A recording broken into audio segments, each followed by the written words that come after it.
नमस्कार विद्यार्थी मित्रांनो, स्पेक्ट्रम अकॅडमीच्या ऑनलाईन प्लॅटफॉर्मवर आपले सहर्ष स्वागत आहे। आज आपण बघणार आहोत 8 डिसेंबर 2022च्या चालू घडामोडी।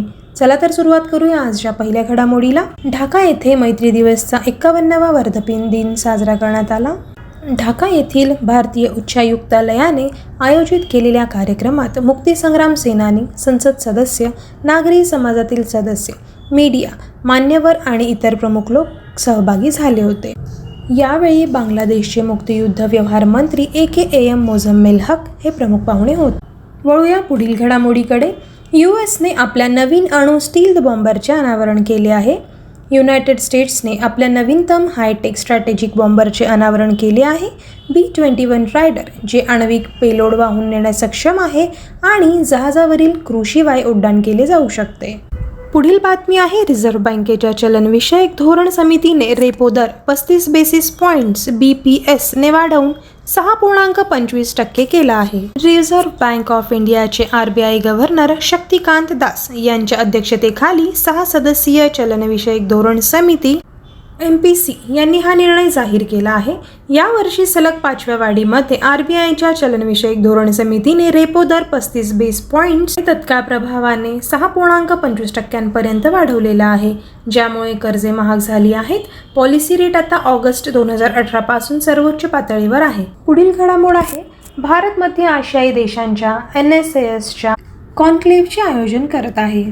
भारत प्रथमच कझाकस्तान, किर्गिस्तान, ताजिकिस्तान आणि उझबेकिस्तानसह मध्य आशियाई देशातील उच्च सुरक्षा अधिकाऱ्यांच्या परिषदेचे आयोजन करत आहे, ज्यात अफगाणिस्तानामधील विकसित सुरक्षा परिस्थिती आणि त्या देशातून निर्माण होणाऱ्या दहशतवादाच्या धोक्याला तोंड देण्याच्या मार्गांवर लक्ष केंद्रित केले आहे।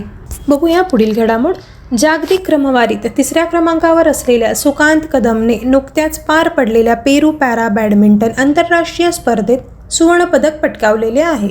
जागतिक क्रमवारीत 3ऱ्या स्थानावर असलेल्या सुकांत कदमने नुकत्याच पार पडलेल्या पेरू पॅरा बॅडमिंटन इंटरनॅशनल स्पर्धेत सुवर्णपदकावर नाव कोरले। त्याने सिंगापूरच्या हियोंग आंगचा पराभव केला आहे।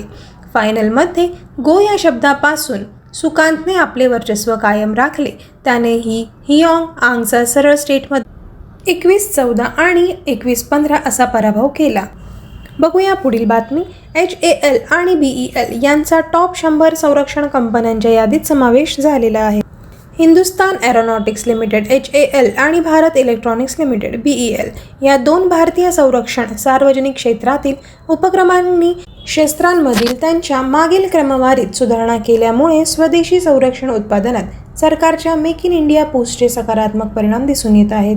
जगातील उत्पादक कंपन्या 2021 मध्ये एकूण $5.1 अब्ज मूल्यमापनासह BELने 63वे स्थान मिळवल्यामुळे HAL 42व्या स्थानावर आहे। पुढील घडामोड आहे, गुगलची जिगसॉ उपकंपनी भारतात एक नवीन चुकीची माहिती विरोधी प्रकल्प सुरू करत आहे।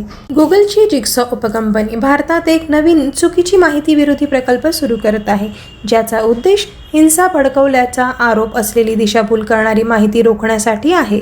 हा उपक्रम डिबंकिंग व्हिडिओ वापरेल।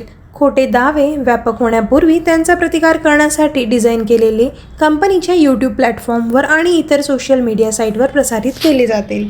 धन्यवाद विद्यार्थी मित्रांनो, स्पेक्ट्रम अकॅडमीच्या ऑनलाईन प्लॅटफॉर्मवर असेच नवनवीन व्हिडिओ बघण्यासाठी स्पेक्ट्रम अकॅडमीच्या चॅनलला सबस्क्राईब करा, लाईक करा, शेअर करा आणि कमेंटही करा। व्हिडिओ लाईक केल्याबद्दल धन्यवाद।